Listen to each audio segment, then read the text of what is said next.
Hello, welcome back to WrestleMe Weekly, and welcome to Backlash, the first pay-per-view WWE has presented since WrestleMania.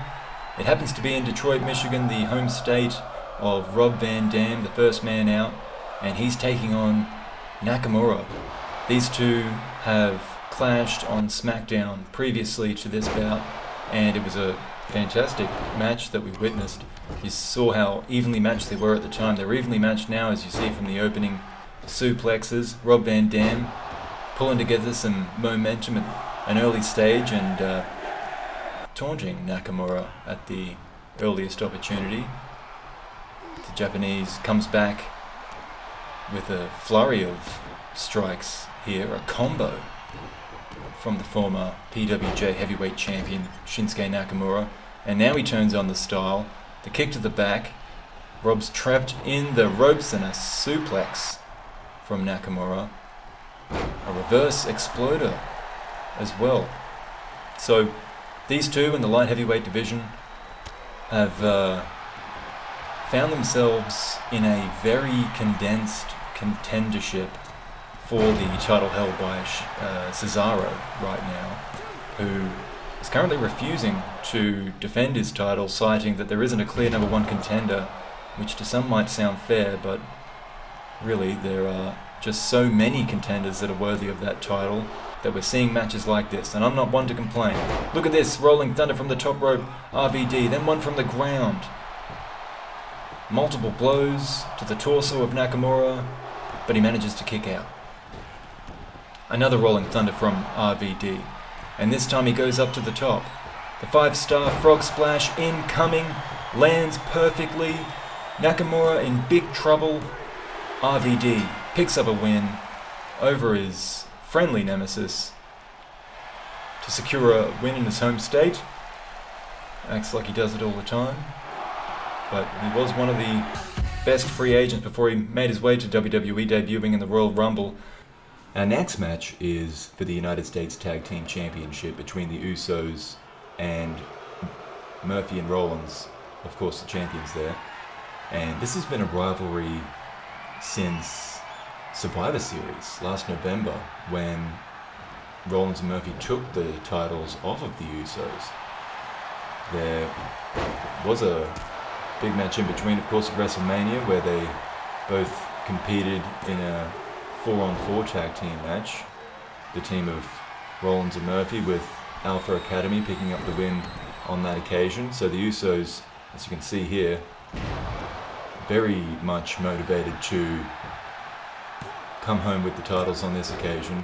It also would certainly have to be their final opportunity for some time at these titles, given they've had a pretty lengthy rivalry with this current championship pair. And see, they're going at it. Murphy taking a big dive off the top, a splash, and Rollins getting removed from the ring only for the next splash to be counted. Murphy getting his way out, and Rollins jumping in to try and make the save. There's been several matches recently where it's really been Murphy doing a lot of the heavy lifting for the team, frankly, even though Seth Rollins is the one that likes to do all the talking.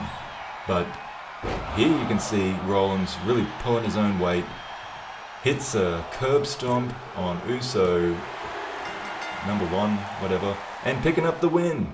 So they defend at Backlash the United States Tag Team Championships. Next we had a singles match between Big E and Braun Strowman.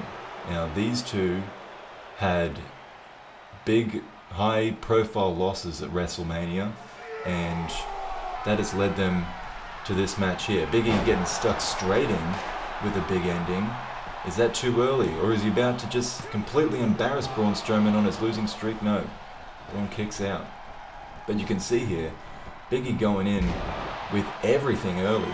Goes for the big ending again, but no, this time Braun, just clatters into Big E, takes him out, and there's not many people that can throw Big E around like that.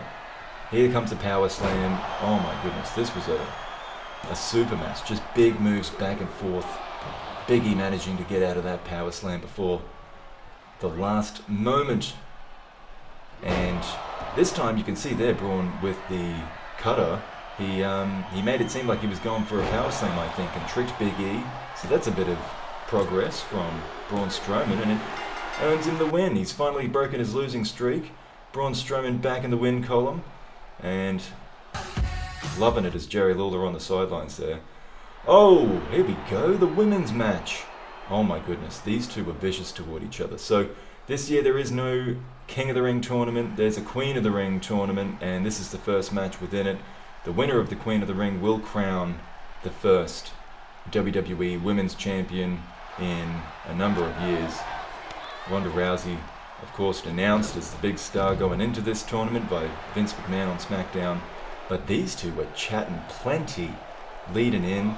Lacey Evans, very traditional woman, saying that Ronda is a slut. They get knocked up single. She's let me bring up some of the quotes here. I mean, it's just awful. I don't endorse any of it. She says she implies that Ronda was a transsexual male to female, but she's going to beat her anyway.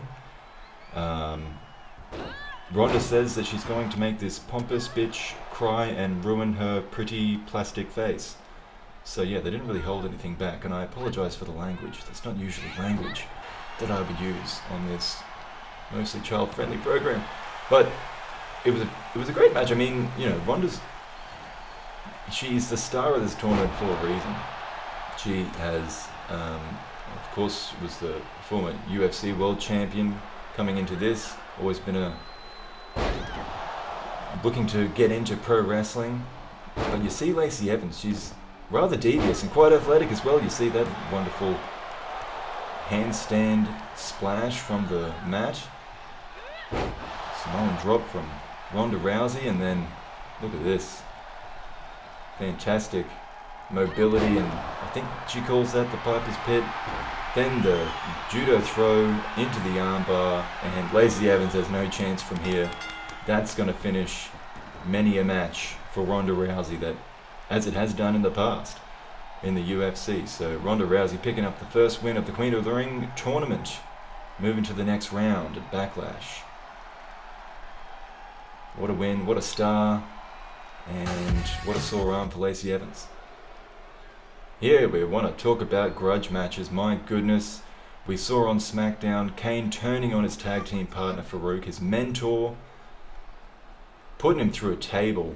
Really seemed unnecessary. Why couldn't it have just been a conversation, Kane? Why couldn't it have just been a nice letter? Thanks for the good times, time to go our own ways. No, he had to throw him through a table. So, of course, the natural way to settle this is a tables match between the two. And Faarooq had some confidence early. Of course, he taught Kane everything he knows, or just about. The one move Kane seemed to pick up on his own was that chokeslam. That seemed to come naturally to him, which is the move that put Faarooq through that table. You can see him there struggling to get Kane up all the way. He is such a large man. Is he a man? It's hard to tell. We don't know much about Kane. Oh, look at that. Dominator. That was unbelievable, the way he just flipped him up on his shoulder. And that, of course, is the move he learned from Faarooq. But the tables are coming into play now, and Kane's getting nasty. He's using the apron and the outside of the ring. Oh, goodness. Oh, a power bomb on the outside. Faarooq has got to be in trouble, but he's a nasty bugger. He fights back. It's hard to keep Faarooq down. Up for that spinebuster. Fantastic maneuver. And back to the outside. Gives Faarooq time to set up a table. He's going to go for it here. Faarooq, has he outsmarted Kane? He gets him up for the powerbomb. Oh, he gets him back. He absolutely demolishes that table, and Faarooq has his revenge over his former tag team partner, the former World Tag Team Champions, but no longer a partnership. Faarooq getting the last laugh on this occasion. Huge win for him, and perhaps a solo campaign after this. But next up, we actually move along to the World Tag Team Championship match. The Hart Foundation came in at the beginning of the year from WCW and have really impressed early. earned their way to a title shot, won that title shot over the aforementioned APA, and it was Sami Zayn and Kevin Owens that popped up next. They won the Money in the Bank match at WrestleMania to win themselves $100,000 each, and then they spent all the money on stupid things, so they begged for this opportunity, and with no real clear-cut number one contenders, and with Kevin Owens and Sami Zayn being very consistent performers in the tag division, they managed to squirm their way into this opportunity against the Hart Foundation for the titles.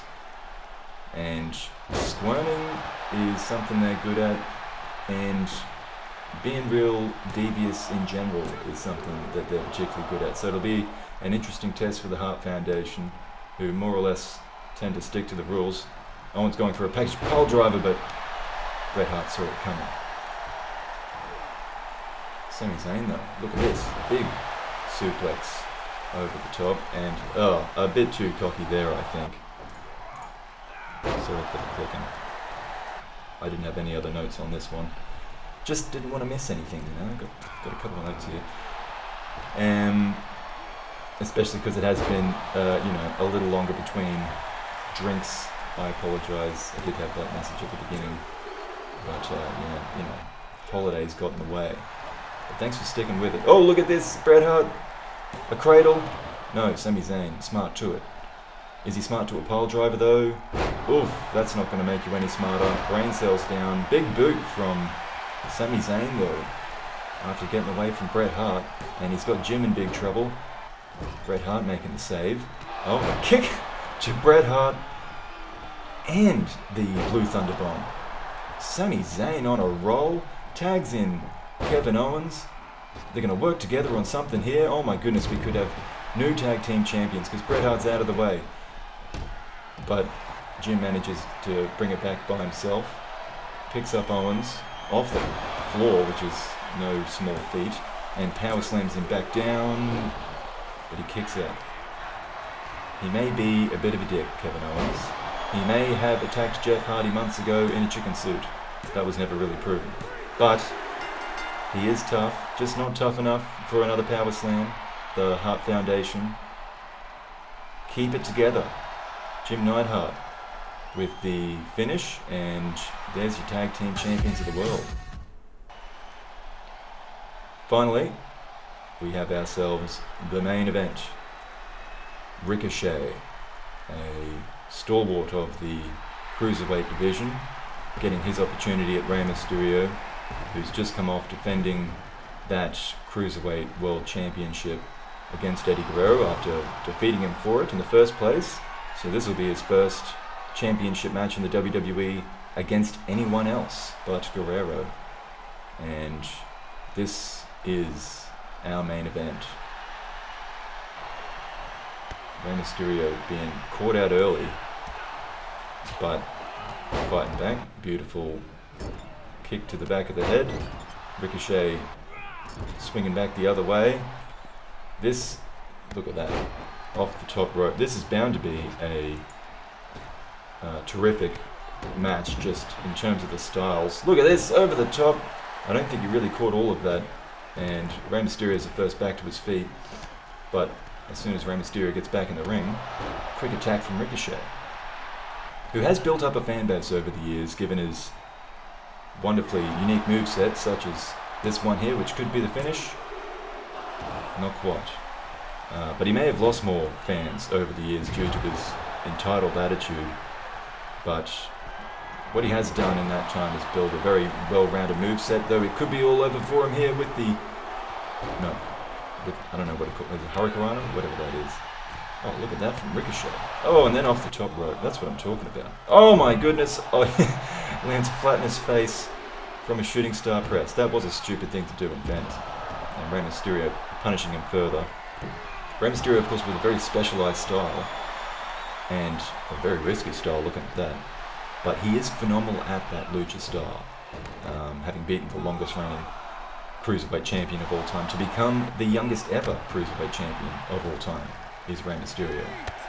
Ricochet coming back into this frenetic match, just back and forth with limbs flying everywhere. Oh, and he nearly picks up the victory. But this should do it. I don't know how he turned through the air like that, but Ricochet can do things that most people can't, maybe that no one else can. And he's defeated Rey Mysterio. Ricochet is the new WWE World Cruiserweight Champion. This is his second reign with the title. He was champion briefly while before Eddie Guerrero's latest reign, but here he finds himself exactly where he wanted to be ever since losing it. And you can't say he didn't deserve it. That was an incredible match and so well performed. Well done to Ricochet. Thank you very much for watching this video, everyone. Merry Christmas or whatever you celebrate, and have a good one.